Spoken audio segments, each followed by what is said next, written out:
ಈ non vegetarians ಅವರು ವೆಜಿಟೇರಿಯನ್ಸ್ಗೆ ಕೇಳುವಂಥ ಪ್ರಶ್ನೆ ಯಾವಾಗಲೂ, ನೀವು ವೆಜ್ಜಲ್ಲಿ ಏನು ತಿಂತೀರಾ, ಏನಿದೆ ಅಷ್ಟೊಂದು ಅಡುಗೆ, ಪ್ರೋಟೀನ್ ಎಲ್ಲಿಂದ ಸಿಗುತ್ತೆ, ಎನರ್ಜಿ ಎಲ್ಲಿಂದ ಸಿಗುತ್ತೆ ನಿಮಗೆ ವೆಜ್ನಲ್ಲಿ ಅಂತ. ನಾವು ಅದೇ ಪ್ರಶ್ನೆ ನಿಮಗೆ ಕೇಳಿದ ತಕ್ಷಣ ನೀವು ಪಟ್ ಅಂತ ಉತ್ತರ ಕೊಡೋದು, ಚಿಕನ್ ತಿಂತೀವಿ ನಾವು, ಎಗ್ ತಿಂತೀವಿ, ಚಿಕನ್ನು ಮತ್ತು ಎಗ್ಗಲ್ಲಿ ಒಳ್ಳೆ ಪ್ರೋಟೀನ್ ಸಿಗುತ್ತೆ ನಮಗೆ, ಹಾಗಾಗಿ ನಮಗೆ ಅದು ಬ್ಯಾಲೆನ್ಸ್ ಆಗುತ್ತೆ ಅಂದ್ಬಿಟ್ಟು. ಈ ನಾನ್ ವೆಜ್ ಅಂತ ಬಂದ ತಕ್ಷಣ ಒಂದು ಚಿಕನ್, ಇನ್ನೊಂದು ಮಟನ್, ಎರಡು ಮೇಜರ್ ಇದರಲ್ಲಿ ಬರುತ್ತೆ ನಮ್ಮ ಇಂಡಿಯನ್ ಇದರಲ್ಲಿ. ಸೊ ಚಿಕನ್, ಮಟನ್ ಅಂದರೆ ಕುರಿ ಮತ್ತು ಮೇಕೆ, ಚಿಕನ್ ಅಂತಂದರೆ ಕೋಳಿ. ಈ ಮೂರು ಪ್ರಾಣಿಗಳು ಏನು ತಿನ್ನುತ್ತೆ? ಚಿಕನ್ ಅಂದ ತಕ್ಷಣ ಕೋಳಿ ಏನು ತಿನ್ನುತ್ತೆ?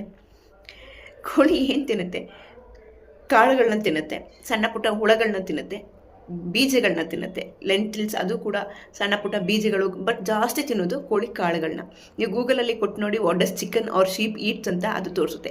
ಇನ್ನು ಮೇಕೆ ಮತ್ತು ಕುರಿ ಕೂಡ ವೆಜಿಟೇರಿಯನ್ನೇ ತಿನ್ನೋದು, ಸೊಪ್ಪು ಸದೆಗಳನ್ನೇ ತಿನ್ನೋದು. ಟೋಟಲಾಗಿ ಈ ಮೂರು ಪ್ರಾಣಿಗಳು ಪ್ಲ್ಯಾಂಟ್ ಬೇಸ್ಡ್ ಫುಡ್ಡೇ ಅದು ತಿಂತಾ ಇದೆ. ಸೊ ಅದು ಗಿಡದ ನಮ್ಮ ಬೇಳೆ ಕಾಳುಗಳನ್ನ ತಿಂದು ಅದಕ್ಕೆ ಪ್ರೋಟೀನ್ ಸಿಗ್ತಾ ಇದೆ ಹೊರತು ಇನ್ನೆಲ್ಲಿಂದನೂ ಅದು ಸಿಗ್ತಿಲ್ಲ. ಅದು ಬೇರೆ ಇನ್ಯಾವುದೋ ಪ್ರಾಣಿನ ತಿಂದು ಅದು ಪ್ರೋಟೀನ್ ಬರೆಸ್ಕೊತಾ ಇಲ್ಲ. ಸೊ ನೀವು ಹಿಂಗೆ ತಿಂತೀರಾ, ನಾವು ಹೀಗೆ ತಿಂತಾ ಇದ್ದೀವಿ. ಚಿಕನ್ನಲ್ಲಿ ಮತ್ತು ಮೊಟ್ಟೆಲಿ ಈ ಕಾಳಿಗಿನ್ನ ಜಾಸ್ತಿ ಪ್ರೋಟೀನ್ ಇದೆ, ಖಂಡಿತ ಒಪ್ಕೋತೀನಿ, ಇಲ್ಲ ಅಂತ ಹೇಳಲ್ಲ. ಬಟ್ ಅದೇ ಮೂಲ ನಮಗೆ ಅಲ್ಲ. ನಮಗೂ ಮೊಳಕೆ ಕಾಳುಗಳಲ್ಲಿ ಈ ಉದ್ದಿನ ಬೇಳೆ ಮತ್ತು ಹುರುಳಿಕಾಳು, ಕಪ್ಪು ಉದ್ದಿನ ಕಾಳಲ್ಲಿ, ಮೊಳಕೆ ಕಾಳು, ಪನ್ನೀರು, ತೋಫು, ಹಾಲಿನ ಪದಾರ್ಥಗಳಲ್ಲಿ ಸಾಕಷ್ಟು ಪ್ರೋಟೀನ್ ನಮಗೆ ಬೇಕಾಗಿರುವಂಥದ್ದಿದೆ. ಸಿಕ್ಕಾಪಟ್ಟೆ ವೆರೈಟೀಸ್ ಮಾಡ್ಕೋಬೋದು. ಸಾವಿರಾರು ಅಡುಗೆ ರೆಸಿಪೀಸ್ನ ನಾವು ವೆಜಿಟೇರಿಯನ್ ಫುಡ್ಡಲ್ಲೇ ನಾವು ತಯಾರು ಮಾಡ್ಬೋದು. ನಿಮ್ಗೆ ಹೇಗೆ ನಿಮ್ಮದ್ರಲ್ಲೂ ಬರೀ ಸೂಪು ಅಥವಾ ಕೋಳಿ ಸಾರು, ಕಾಲು ಅದು ಅಂತ ಏನೇನೋ ಇದೆ, ನಮಗೆ ಅದಕ್ಕಿಂತ ಹೆಚ್ಚಿನ ವೆರೈಟಿ. ಅಡುಗೆ ಮಾಡೋಕ್ಕೆ ಬರದೇ ಇರೋರು ವೆಜಿಟೇರಿಯನ್ಸಲ್ಲಿ ಅಯ್ಯೋ ನಾವು ವೆಜಿಟೇರಿಯನ್ಸ್ ಏನೂ ಇಲ್ಲ ಅಂತಾರೆ ಹೊರತು, ಅಡುಗೆ ಮಾಡೋಕ್ಕೆ ಬರೋರು ಹಿಂಗೆ ತಯಾರು ಮಾಡ್ತೀವಿ.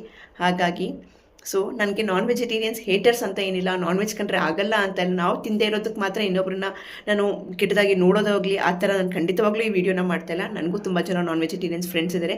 ಐ ರೆಸ್ಪೆಕ್ಟ್ ದೆಮ್, ತುಂಬಾ ಇದೆ. ನಿಮ್ಮ ಒಂದು ಅಭಿಪ್ರಾಯ ಅಥವಾ ನಿಮ್ಮ ಒಂದು ಊಟದ್ದು ನಿಮ್ಮ ಇಷ್ಟ, ನಮ್ಮ ಊಟ ನಮಗೆ ಇಷ್ಟ.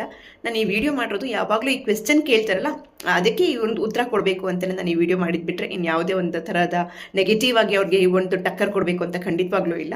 ಸೊ ನನಗೆ ಯಾವಾಗಲೂ ಒಂದು ನಗು ಬರೋದು ಈ ಕ್ವೆಶ್ಚನ್ ಕೇಳಿ, ಅದಕ್ಕೋಸ್ಕರ ನಾನು ಈ ವಿಡಿಯೋನ ಏನು ಮಾಡಿದೆ ಅಷ್ಟೇ. ಸೊ ನಾವು ಡೈರೆಕ್ಟಾಗಿ ಸೊಪ್ಪು ಕಾಳುಗಳನ್ನ ತಿಂತೀವಿ, ನೀವು ಇಂಡೈರೆಕ್ಟಾಗಿ ಈ ಸೊಪ್ಪು ಕಾಳುಗಳನ್ನ ಯಾವ ಪ್ರಾಣಿಗಳು ತಿನ್ನುತ್ತೆ ಆ ಪ್ರಾಣಿನ ನೀವು ತಿಂತೀರಾ, ಅಷ್ಟೇ ನಮಗೂ ನಿಮಗೂ ಇರೋ ವ್ಯತ್ಯಾಸ. ಒಪ್ಕೊತೀನ್ರಿ? ಎಷ್ಟು ಜನ ಇದನ್ನು ಒಪ್ಕೋತೀರಾ ನನಗೆ ಕಮೆಂಟ್ಸಲ್ಲಿ ತಿಳಿಸಿ. ಬಾಯ್ ಬಾಯ್.